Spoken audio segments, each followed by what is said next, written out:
Yan, surplus yan mga kabuting-ting. Surplus yan. Pero tanso yung ano niya, oh, ganda oh. Tanso. Maganda talaga pag Japan eh oh. Ganda ng ano niya, quality. Kaso nga lang kasi nabili ko sa junk shop to, kinatay ko na lang. 110 eh. Mabukuman to. Surplus. Surplus eh. Kinatay ko na lang. Mga kabuting-ting. Kasi yan, 100 volt yan mga kabuting-ting oh. 100 volt siya. Ayan, 100 volt. Baliktad. Balik. Ayan, hindi natin makita. Ayan oh. 100 volt. Ayan, 100 volt. Ha? 100 volt mga kabuting-ting. Pero kinatay ko na lang, kinuha ko na lang yung magnetron niya at saka yung capacitor. Yung capacitor kasi at saka yung magnetron, ano yan eh, kahit 220 mo gamitin o 220 mo gamitin ng magnetron, walang problema. Kasi may tanggap ako mga kabuting-ting na 220 volt eh, na sunog yung transformer. Pero yung magnetron niya, sira na rin eh. Ito mga kabuting-ting yung aking tanggap ngayon oh. Kasi ito, ni-repair na yung ano, yung magnetron niya, ni-repair na.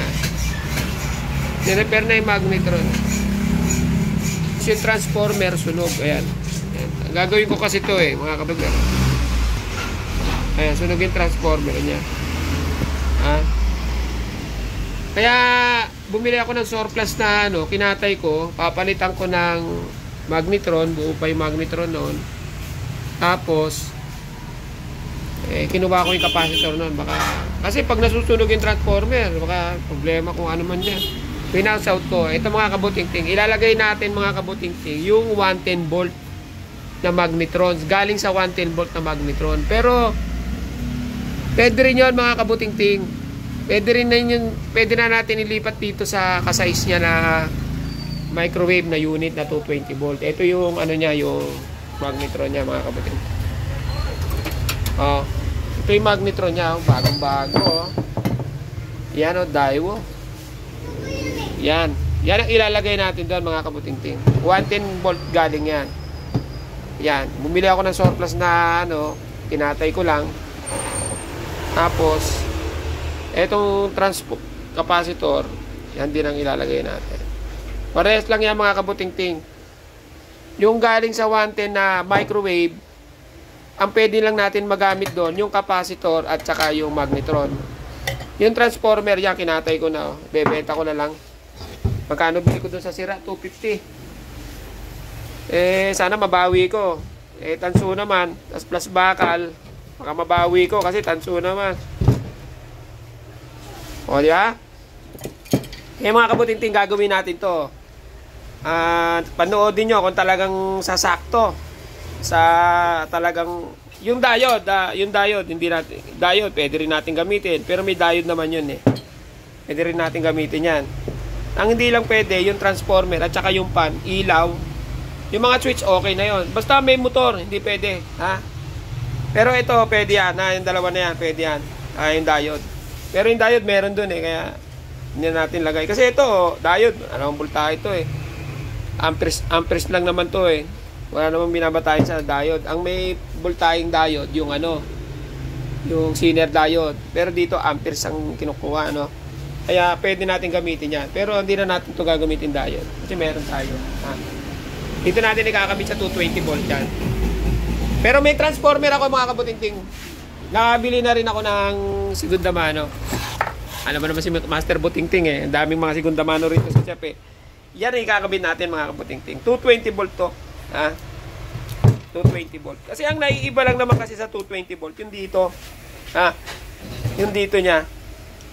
Yan. Ang kailangan lang natin kasi ano yan, ito lang. Medyo konti kasi ang coil niya. Naka dito. Ha?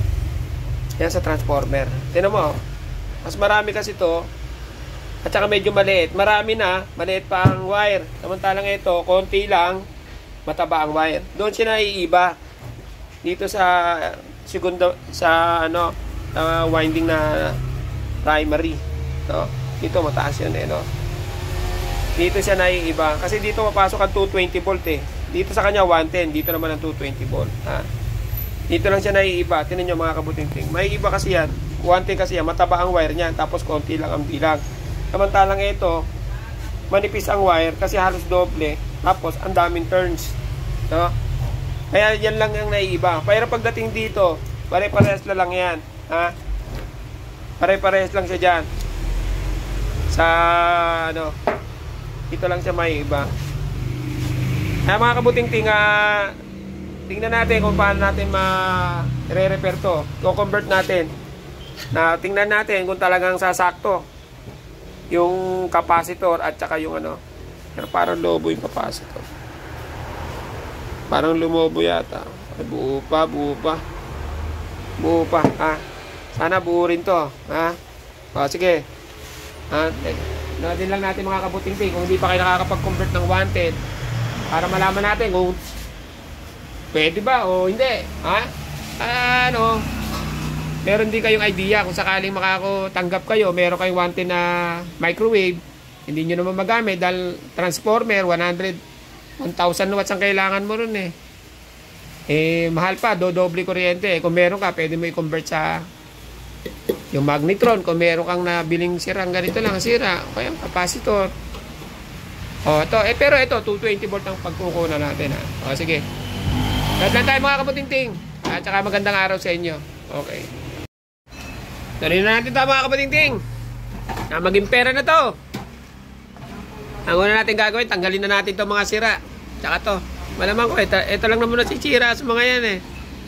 Fuse. Yan. Tanggalin natin, ito. Palitan muna natin ang transformer. Ito kasi usapan namin ng may-ari. Papalitan din to eh. Mamaya buksan nila eh. Nakakita nila eh. Ganun pa rin ang itsura. Ang sama eh. Palitan na rin natin, ano? Kasi yun ang usapan eh, no? Kasi ni-repair na rin, no? Tinan mo naman itsura niya, no? Malamang ko grounded dyan, kaya ni-repair yan. Teka, buksan natin mga kabuting.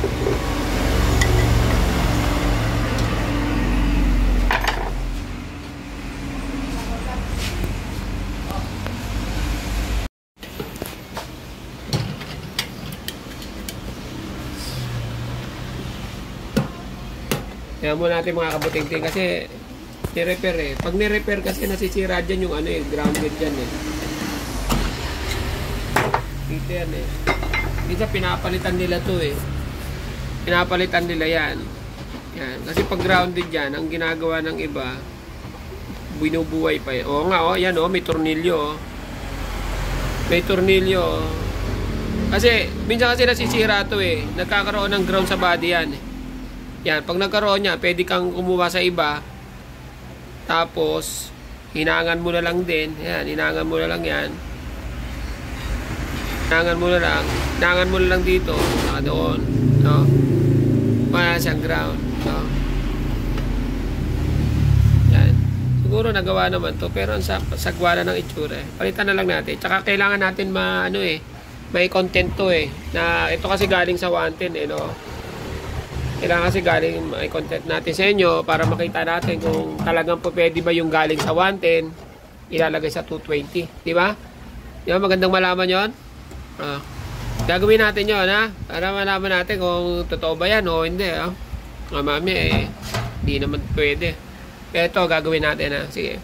Ito ni-repair talaga. Nakausapan namin talaga ng may-ari. Papalitan eh. Yung makikita niya ganyan ang itsura. Ha? Ito, pag nakakita niya, ganda oh, brand new. Di ha? At tanggalin ko muna ito mga kabuting-ting.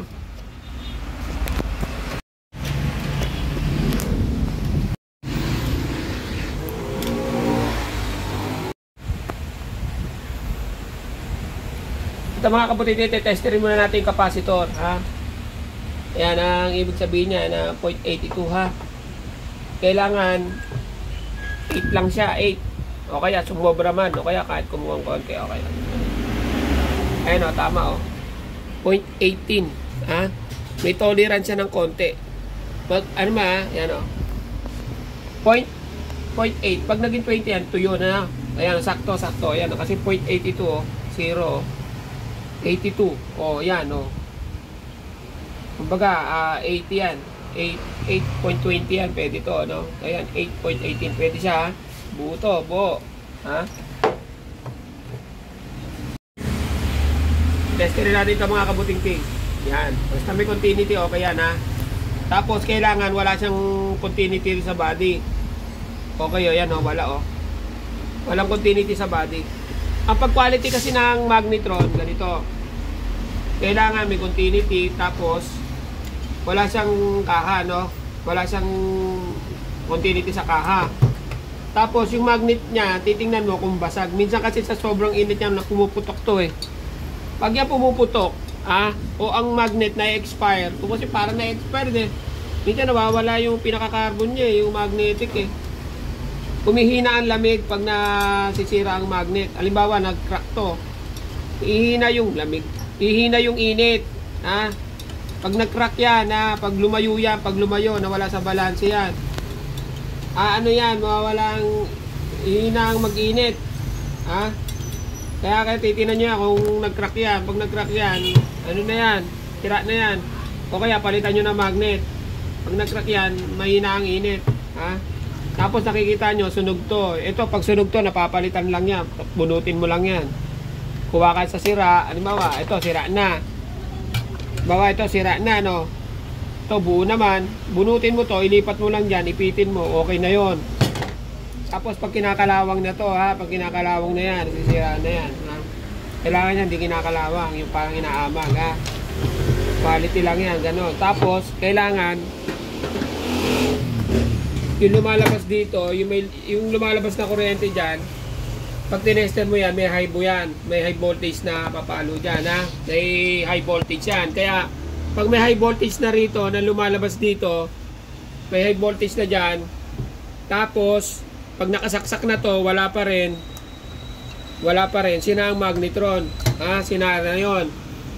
Tapos, kung na-check mo na to, wala namang ground, walang ground, may continuity, tapos okay naman yung magnet, okay naman yung dito, okay naman dyan. Tapos dito may lumalabas na high voltage, na dyan.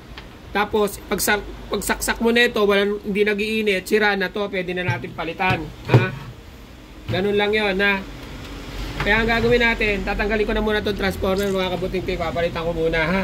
Ito, mukhang good naman to kasi hindi pa natin na i-actual, no? I-actual na lang natin mamaya. Okay.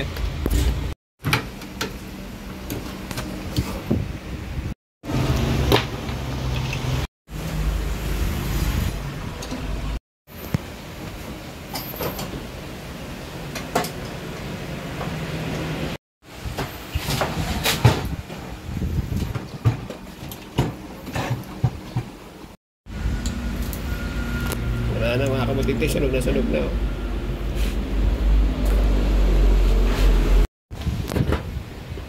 Kakabit muna natin itong yung galing sa 110. Mga kabuting-ting. Kakabit natin. Ayan.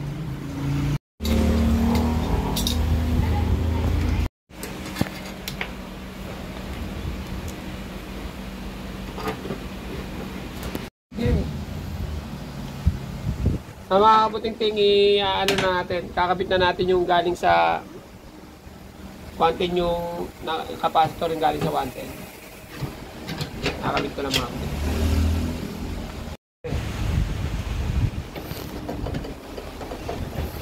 Luma.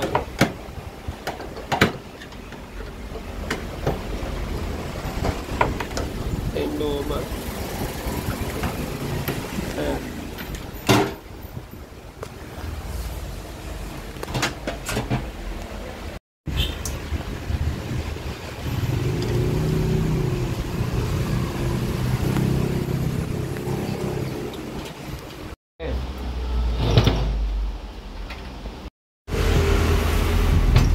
Mga kapatid nila, lagyan na natin transformer. Yung una ko pinakita sa inyo yung transformer, may sunog eh. Kaya hindi ko kaagad nagawa to. Ito, itutuloy na natin. Bali, kasi yung isa sunog din eh. Sablay eh. Ito, kumuha tayo ulit sa junk shop. Yan o. Makakuha tayo. Ha? Ganito ha. Yan, lagay muna natin. Ayan. Ito galing din sa 220 to. Ito 110 eh. Ito 110 ha. Tingnan natin kung pwede yung 110 na ganito roon ha. So,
Testing lang natin mga kabuting-ting ha.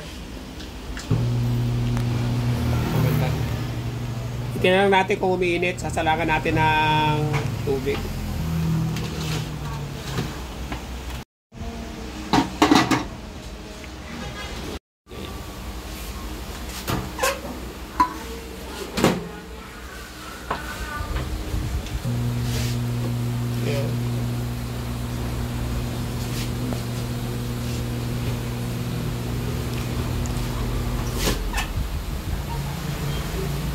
Init mo.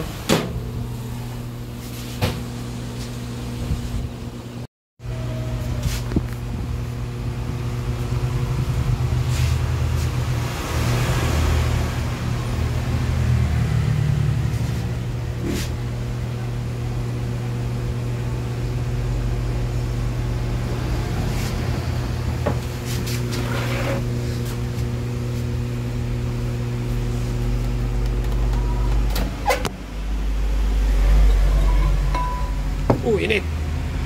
Mainit na. Mainit na. Mainit na. Init na. Pakuluin natin para makita sa camera. Wala pa sa kulo eh. Pakuluin natin.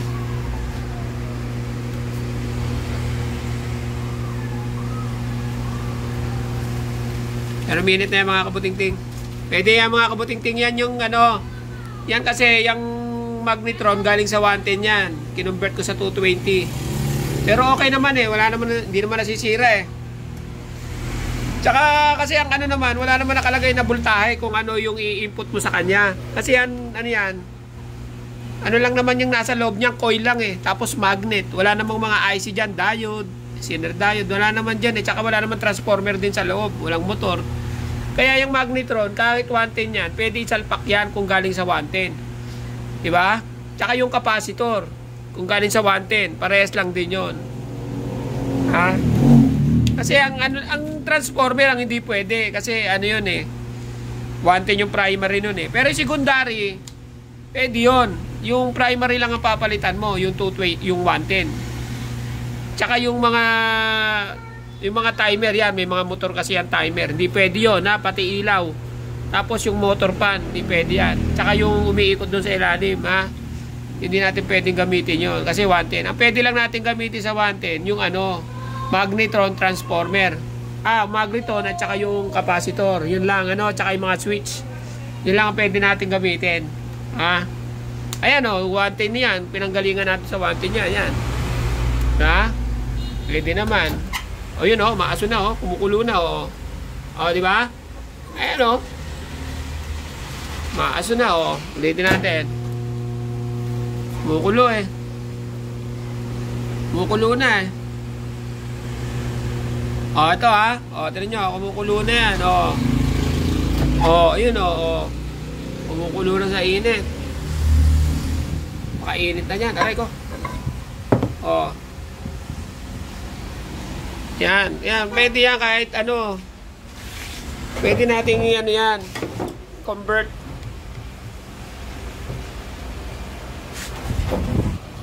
Yan. Tatapon lang natin. Makapa. Init eh. Yan. Kung gano'n lang mga kabuting-ting, pag meron kayong mga sirang microwave, 110, pwede natin i-convert yung magnetron no, tsaka yung ano. Yung iba kasi minsan nag-aalangan eh. Nag-aalangan gawin. Pero yan, pwede yan ano. Kita nyo naman ang ebidensya na gawa natin ano. Yan, magnetron. Yan, galing sa 110 yan. Meron din. Galing sa 110 yan. Kaya, sana mga kabuting-ting may natutunan kayo rito sa ating video. Kaya, salamat at pinanood nyo yung video kong ito ha. Salamat at pinanood nyo yung video. Thank you.